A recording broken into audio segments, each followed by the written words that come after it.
Hey, welcome back. Thanks for tuning in. As always, it's really great to see you. Today, we're here in the Roby Room at the Purcellville Library. And Denise, did you know that this name comes from Gertrude Roby, who was the first librarian here in Purcellville? I did not know that. Yes, it does. Good to know. Yeah. And we are inside today because it's so cold outside. It's crazy cold. Very, very cold.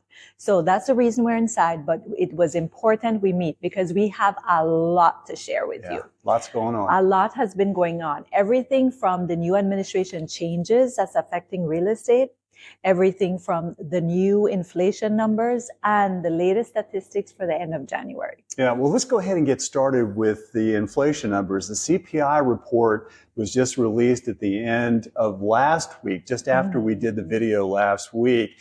And that number, I think, took a lot by surprise. It actually went up. Everybody was hopeful that the trend would continue to go down. As you remember, the month before, it was reported at 2.9, which had actually ticked up from the months before the fall numbers.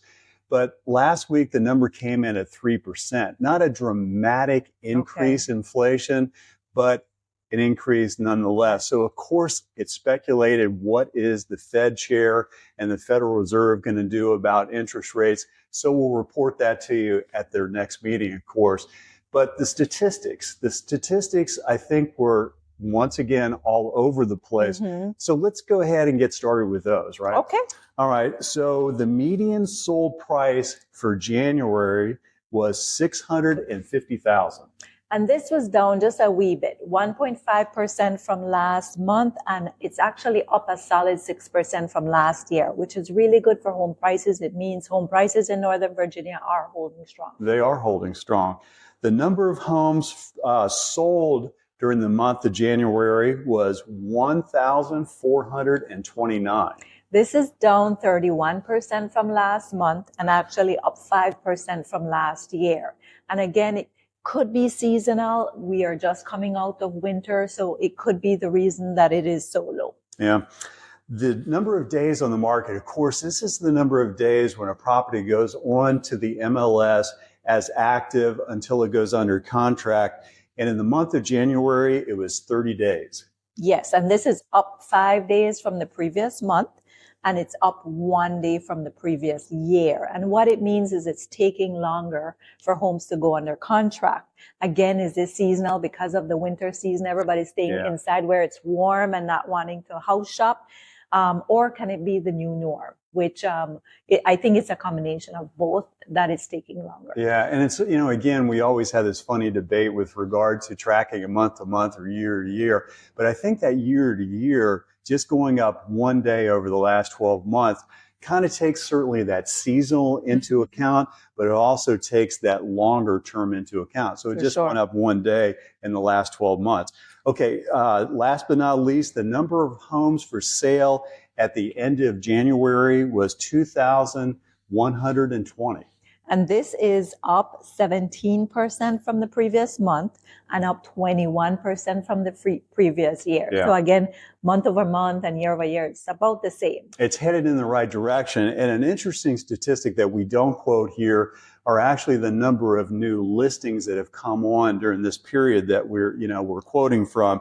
And it was up almost 70% from December. So from December 24 through January 25, up almost 70%. And this is great news. It means there are more homes for buyers to choose from.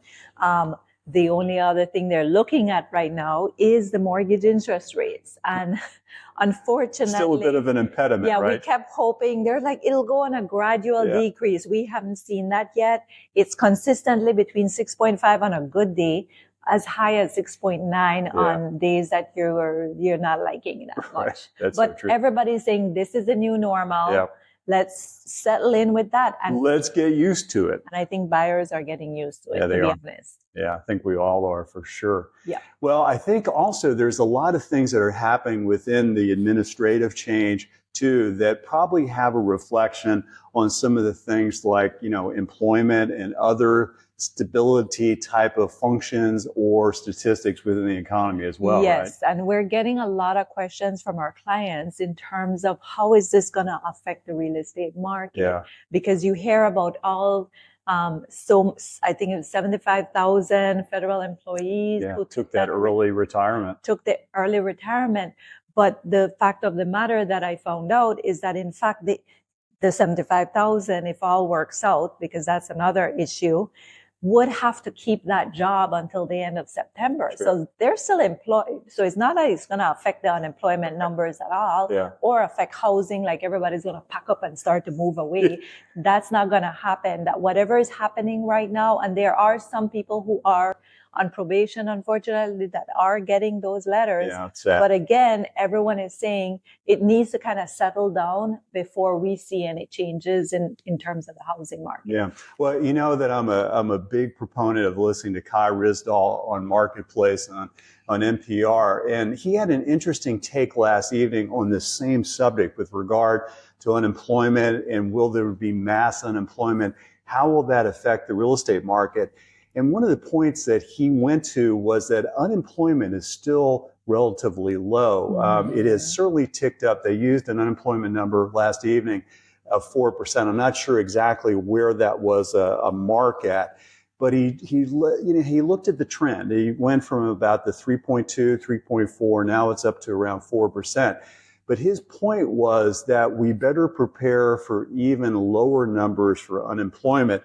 He had a guest on that was advocating that we may be prepared for 1 to 1.5% unemployment. Wow. Which I think kind of leads us to believe that many of the folks that either unfortunately that were on probation, if you will, and that will be released from the federal government, there may be a lot of other job opportunities for them in the private sector, perhaps in other government functions. So I've been hearing recently that prepare for the market to crash because we're going to go from a small number of properties on the market to this huge number, kind of a major saturation. I'm not sure everybody is forecasting that. Correct. I'm not sure that that's what we should plan for. And I think the one thing we know is that we don't know what's going to happen. We stop forecasting, right? Right. We're just going to have to wait and see how all of this pans out. Yeah, and your point is well taken. This is a seasonal time of the year. We start to believe the spring market is just beginning. So you are starting to see these numbers, inventory come up. And we're also starting to see from our experience doing open houses that buyers are out, right? We're getting the calls, we're getting the visits from the open house. Good friend of ours had an open house in downtown Purcellville this last weekend. And on the first open day, they probably had 50 visitors through. And that is exceptional. I mean, we're going back to the fact that buyers are out in the marketplace. They may be looking for those interesting properties, those unique properties. So therefore, prepare your property well before you put it on the market. But I think it kind of bodes to that enthusiasm, kind of that optimism, that excitement that we want to share with you is that 2025 could be a really good real estate market. Could be a really good year. Yes, I've heard the same thing. This weekend, I was in the Haymarket, Gainesville area, visited a couple of open houses, chatted with a few real estate agents, and they're all saying the same thing. Even though it was cold, it was rainy, it was a horrible day to be out. They had a record number of attendance at the open houses. And I had problems finding parking. That's to tell you how good it was. It was like always a great sign. Almost like during the pandemic when the houses market. When they're standing out on the porch directing you in one at a time, right? Because there's no other room. There's cordoned off. They have a security taking numbers. Yeah. It was really busy this weekend. And what they said is that they're coming with their agents. They're coming with pre-approvals. They're ready to shop. And so that's why I was thinking with the mortgage interest rates, people are kind of accustomed to it. Yeah. They're prepared for it and they're still shopping. It's the new normal. It is the new. Well, as always, we really hope that the time you spend with us each week is valuable. And we hope to continue to bring you valuable updates in the future. We'll keep our ears open. Continue to listen to Kai Risdahl and all the other proponents for an optimistic marketplace. And we'll look forward to seeing you real soon. Yes. And we do a weekly newsletter where we put all this great information in writing, and we have links to some great graphics as well. So if you'd like to stay on top of this real estate market, please sign up. I'll have the link below in the description. That's right. If you can't get enough of us here, just our newsletter has us again, right? We'll look forward to seeing you real soon. Okay, bye. See you next week. Bye.